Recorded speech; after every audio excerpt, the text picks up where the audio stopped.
바라지는 않지만 그거 작은 거조차도 안 하면 뭐 나중에 또 올 수도 있겠지 하고 지금 현재는 포기하게 되는 순간이 있는데 그게 안 되는 또 관계가 어떤 관계? 부모와 자식 간의 관계는 내가 뭐 큰 거 바라지 않지만 이 정도는 좀 해주면 안 되겠느라는 게 분명히 있단 말이죠. 그 이야기를 저희가 또다시 손 벌려서 오영실 마담님의 이야기로 듣겠습니다. 아, 1인극의 대가. 오영실 마담님, 아들들아, 엄마는 의사들을 바라는 게 아니다. 무슨 자만이었는지 모르겠지만요. 네네. 저는 제가 결혼해서 애를 가졌을 때 내 아이는 평균 이상 당연히 훌륭한 아이라고 생각을 했었던 것 같아요. 왜냐하면 남편도 공부를 잘했고 나도 뭐 어디 가서 빠지지는 않고 잔머리도 뛰어난 여자니까 아이들은 분명히 우수한 품질을 지녔으리라고 생각했어요. 근데 우리 아이는 큰 아이는 임신을 해서 뱃속에서 시간이 지나도록 나오지를 않아가지고 큰일 났습니다. 애가 태변을 먹기 직전이에요. 그래가지고 네? 그 촉진제를 맞고 부랴부랴 나왔어요. 큰일 날 뻔했어요. 그리고 애가 나와서도 배꼽이 안 떨어지는 거예요. 한 근 30일을 달고 있었던 것 같아요. 참 애가 왜 이렇게 늦지? 그랬더니 이 집안이 원래 늦대다. 그런 이야기를 듣고 이제 유치원을 보내고 그랬어요. 늦대. 근데 유치원 지나고도 유치원에서도 그렇게 막 두각을 발휘하지 않았는데 애가 다음 달에 학교를 들어가는데 한글을 아직도 몰라. 이거 큰일 났네. 그래가지고 이제 한 달 정도를 거의 회초리를 들고 꼭 알아야 돼. 이러면서 이제 공부를 가르쳤어요. 가지고 정말 훌륭하게도 한글을 다 띄고 학교를 들어갔어요. 들어갔는데 빵점을 계속 맞고 와요. 그래서 내가 학교를 찾아갔어요. 이게 무슨 일입니까, 선생님? 그랬더니 시험지 좀 보여주세요. 그랬더니 우산꽂이, 눈을 밟았습니다. 아니 1학년 1학기 때 이게 웬일입니까? 이렇게 어려운 문제를 이게 내시는 게 맞나요? 그랬더니 어머니 요즘 다 선행학습해요. 이게 교과서대로 하면 아이들이 지겨워서 못해요. 그래도 이건 말이 아니잖아요. 어머님 아들에 맞힌다는 게 말이 안 되는 겁니다. 정신 차리세요. 이런 얘기를 들었어요. 그래서 저는 정말 첫 번째 아이한테서 이게 내 생각했던 것에서 차질이 빚었고 두 번째 아이는 달랐어요. 5살 때쯤 우리 동네를 지나가는데 간판을 보더니 엄마 나 저거 읽을 줄 알아. 그런다 해서 우리 동네가 부동산 앞에서 있었는데 그래 네가 저걸 알아? 그랬더니 엄마 3글자야. 그래 복덕빵 복덕빵 참머리. 부동산이었는데 복덕빵을 우리 아들을 보면서 얘도 아니구나. 얘도 아니구나. 우리는 얘도 어떻게 해야 아니구나. 되나 그랬더니 그 몰라, 당시에 똑똑한데, 이제 남편이 똑똑한. 교환 교수로 미국을 가면서 그래 미국은 전인 교육을 하고 슬로우한 애들도 사랑으로 돌보는 대놓고 편견이나 불평등을 못하는 나라지. 그래 미국으로 가는 거야. 이제 모든 것을 다 정리하고 이상벽 선배가 그렇게 말렸는데도 불구하고 제가 바다를 건넜습니다. 미국이란 나라는 전인 교육. 정말 힘들더군요. 공부도 잘해야 되고 악기도 하나 다뤄야 되고 체육까지 잘해야 되는 이것도 사람 살고 못되는구나. 그래서 저는 정말 우여곡절 끝에 대학교를 겨우겨우 꾸겨 넣어가지고 큰애 작은애를 같은 학교를 보내면서 이제 한국에 있는데 전화 한 통을 받게 된 거죠.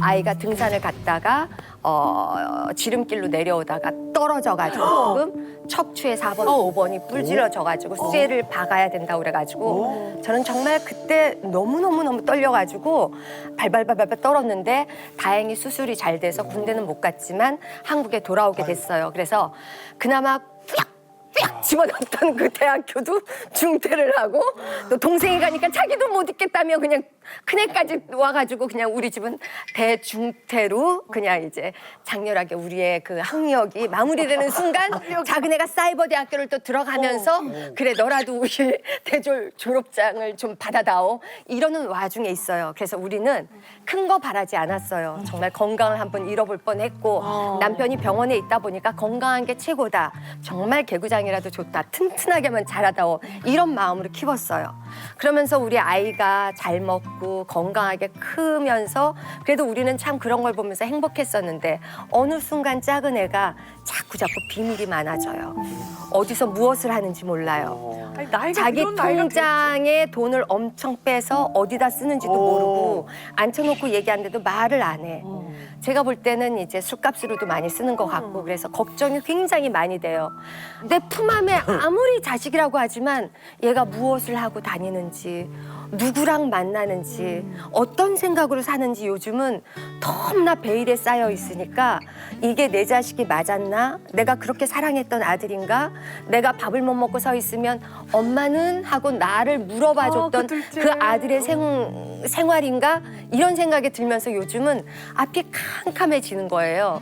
다시 좋은 날이 오는 걸 바라겠지만 아들아, 이 엄마는 큰 걸 원하지 않아. 그냥 작은 거라도 좀 마음을 나누는 그런 모자 사이가 됐으면 좋겠다. 야, 소통 강사가 아들과의 아니 정말 저기 우리 야. 오마담님은 자제분한테 그런 거 바라지 마세요. 안 일어날 일이에요. 앞으로 이렇게 앞으로 절대 안 일어날 일이에요. 묻지 마세요. 네, 묻지 마세요. 애는 험한 일을 겪거나 힘들면 제일 먼저 엄마 찾아요. 그러니까 안 찾으면 잘 있는 거야. 어머니를 찾죠. 네. 왜 찾냐? 머니! 아니, 어찌됐든. 그러니까 돈이 필요할 때 저를 찾겠죠. 선생님도 그렇게 생각하세요? 안 찾으면 그냥 잘 있는 거다. 그렇죠. 네. 캐묻지 마라.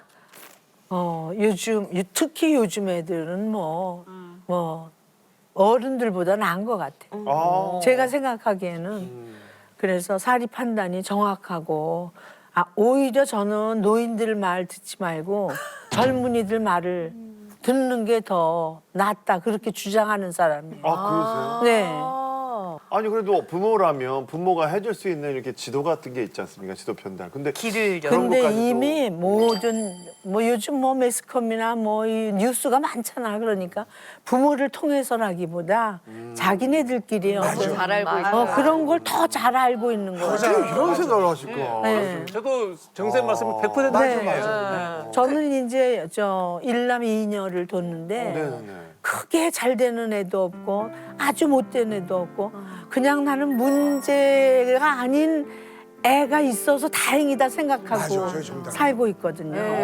네, 그러니까 너무 크게 바라면 실망이 크듯이 너무 바라지 말고 그저 건강하게 잘하고 있다는 것만으로 우리가 행복을 느껴야 되는 거죠. 그래서 저는 꼭 엄마가 못해주면 주변에 좋은 친구라도 둬야 되는데 친구 따라 강남 가는 나이잖아요. 그러니까 어떤 친구를 사귀는지는 굉장히 궁금한 거예요. 왜냐하면 저도 돌아보면 가장 두려운 건 뭐냐면 남편은 흔들리지 않아요. 큰아들도 약간 남편의 성향을 닮았는데 저는 지금 생각하면 후회스러운 관계가 되게 많았어요. 사람을 너무 좋아해. 막 그냥 지금은 제가 막 사람을 해죽 안 좋아하는데 그때는 정말 사람을 너무나 믿고 너무나 따르고 그 사람들 말에 좌지우지될 때도 많았고 그 말 한마디에 상처도 받고 기뻐도 했다가 이런 것이 나의 유전자가 있을까 봐 싶으니까 굉장히 불안한 거예요. 이제 다 컸는데 몇 살이에요 대체?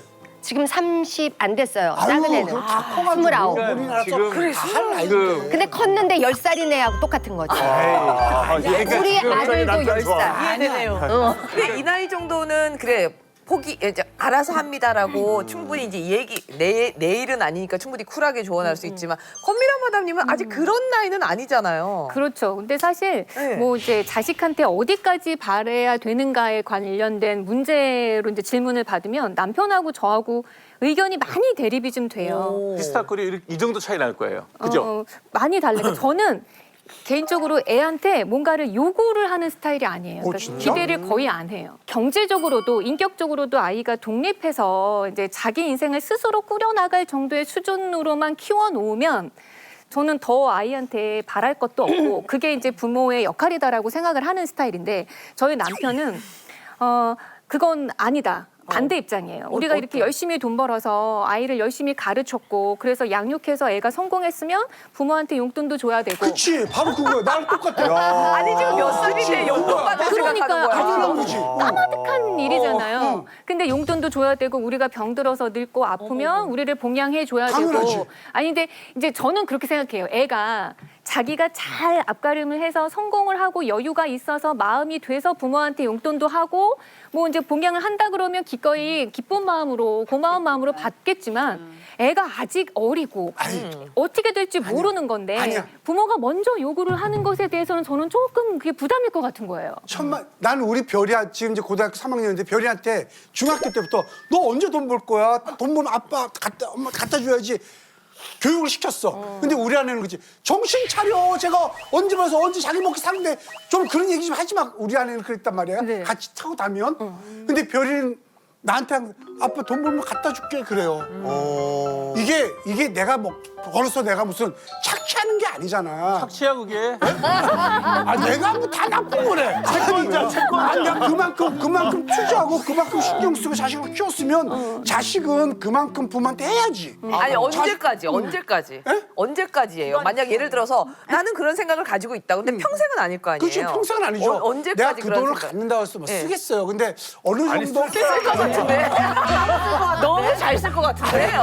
애가 용돈을 보내왔어요. 여동생들 다 모이라 그래. 야 오늘 입금 되는 날이야 입금. 그래도 입금이야. 어느 정도까지 내가 받아야 되지 않나. 난 사실 그런 생각하고 있어. 있고 사실. 쓰고 안 쓰고의 문제가 아니라 자식이 할 수 있을 때가 있고 할 수가 없을 때가 있잖아요. 그러니까 돈을 벌면 갖고 오란 얘기예요. 물론 그 아이가 잘 벌어가지고 우리 부모한테 이렇게 효를 할 수 있는 나이도 되고 능력도 되면 더 좋지. 하지만 어느 자식은 자식이 다 똑같은 게 아니고 그 집은 하나잖아요. 자식이 둘이 있는 집도 있고 셋이 있는 집도 있고 어느 집은 두 놈은 줄 수 있는데 한 놈은 줄 수 있는 형편이 못 돼. 그러면 또 그 놈은 그 놈대로의 안쓰러운 자식이지만 못 받아도 내가 부모니까 그냥 자식인 거지. 내가 공부 다 시키고 너 이만큼 키워가지고 낳는데 너 이거 왜 나한테 안 갖고 하는 게 그게 형편에 맞게 형편에 맞게 내가 자식. 뺏어오겠죠. 아니 당연히. 우리 이제 학생인데 아직 멀었는데. 얘기를 아니 근데 해줘야지. 오빠 저는 어렸을 때부터 우리 엄마를 바라보면서 우리 엄마가 이제 학교 선생님이셨잖아요. 근데 우리 엄마가 너는 뭐 할래 이런 소리 한 적이 없어. 내가 20살 때 우울증으로 1년을 집에 있었을 때 우리 엄마가 우리 집이 그때 망했었거든요. 여관에 있었거든요. 단 한 번도 나한테 너는 집에서 뭐 하니라고 하질 않고 내가 이렇게 나오면 그때는 너무 피폐한 거야 내가. 그럼 우리 엄마가 뭐라 그랬냐면 성희야 너는 뭐가 돼도 될 거야. 이 말이 지금도 나는 우리 애들한테 내가 하는 거예요. 그래서 세상은 억지로 안 되고 우리 왜 국어 교과서 보면 옷을 벗길 때 바람을 불면 이게 더하지만 뜨거운 태양을 좀 자기 자신이 벗잖아요. 그래서 부부관계도 자식관계도 인간관계도 강하게 하면 부러진다는 생각이 들면서 요즘에 그러면서 이제 부부 관계에 대해서도 제가 지금 반성을 좀 하고 마무리. 갑자기 장경 건배사님이 온 줄 알았는데. 마무리를 왜 마무리해? 언니 왜 마무리해요? 예. 아직까지 구독과 좋아요 안 누르셨어요? 지금 당장 눌러주세요.